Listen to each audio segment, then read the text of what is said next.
Today I'm going to give you guys a workout that you can do in your very own living room, minimum amount of space with just one kettlebell, and it's going to work the entire body.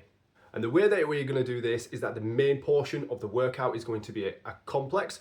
We're going to do 3 exercises. We're going to do 6 rounds of these 3 exercises, and then it's going to be followed by 2 separate exercises after we've rested for them. So I will go through the format and I will give you guys the exercises, and I will get you guys into it.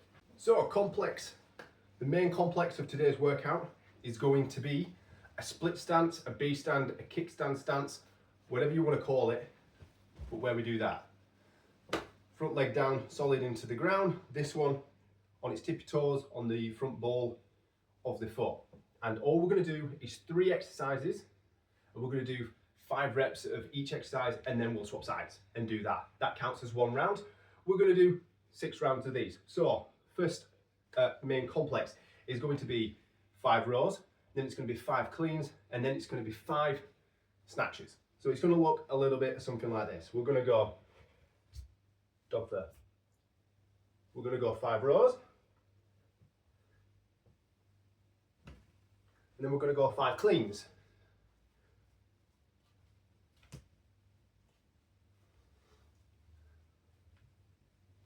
And then we're going to go 5 snatches.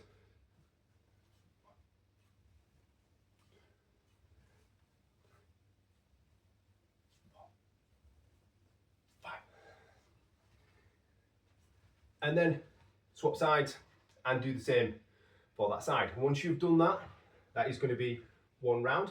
Take 60 to 90 seconds rest, don't overdo it, and then go back in. We're going to do that for a total of 6 rounds.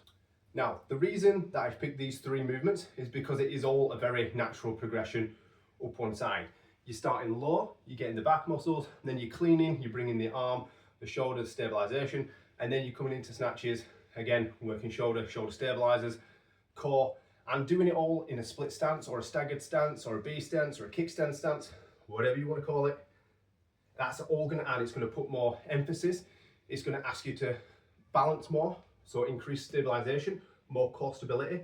It's just going to engage the core a lot more than if you was just that. So doing that little bit of offset really does bring the core into play. More emphasis on the glutes that are stationary.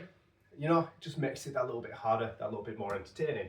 And that is why we're going to do a split stance for this workout. Now, once you have completed that main complex, we're going to go into just a standard normal movement. We're just going to sort of do 3-4 rounds of 8 to 10 reps, depending on the weight of the kettlebell that you have picked.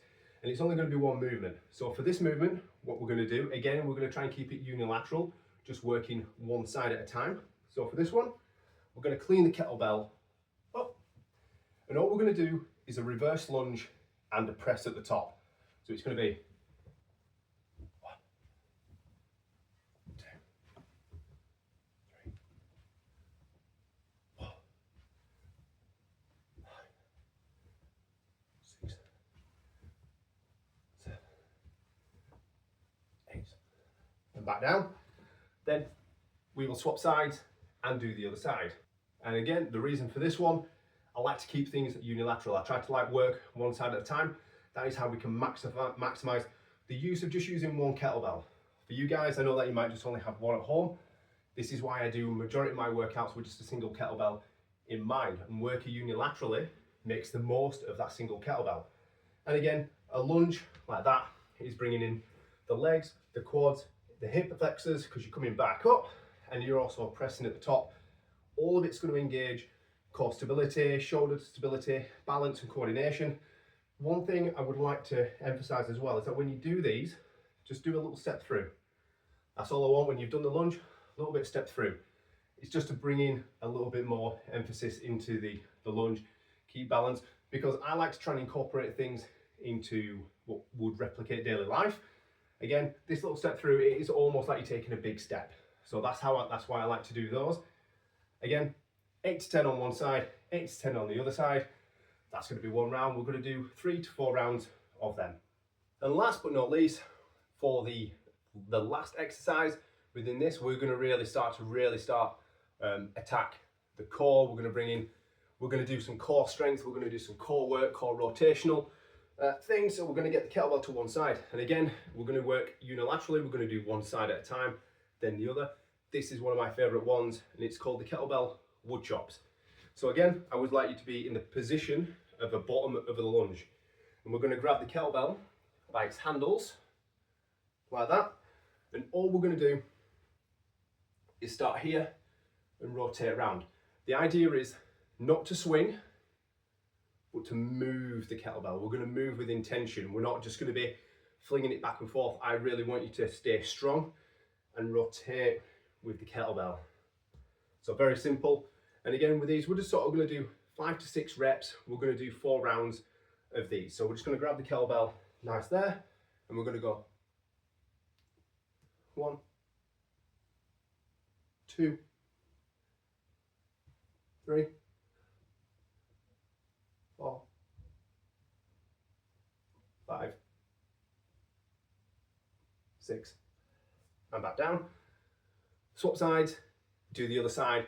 Again, that will always count as 1 round. We're going to do 4 rounds of these.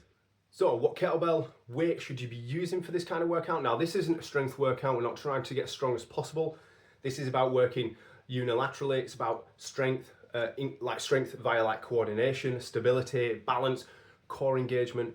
There's a lot of different elements there, like we're using the split stance and things like that. So you don't want to go too heavy, but you don't want it to be too light that you're not going to get anything out of it. So roughly, I would say I was using 16. That would be enough for me to, to do all these exercises with and get a hell of a workout done. And it should take no longer than half an hour. So guys, if you are doing this, I would suggest anywhere from a 12 if you're just starting out, 16 if you've trained a little bit before, and if you're an absolute beast, you can go a little bit higher than that.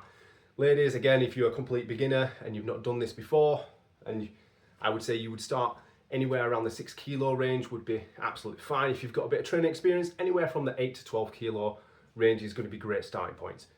But yeah, that's it for the workout. I hope you guys enjoy it, and if you did, please do leave a like. It really does help, and I will see you guys in the next one.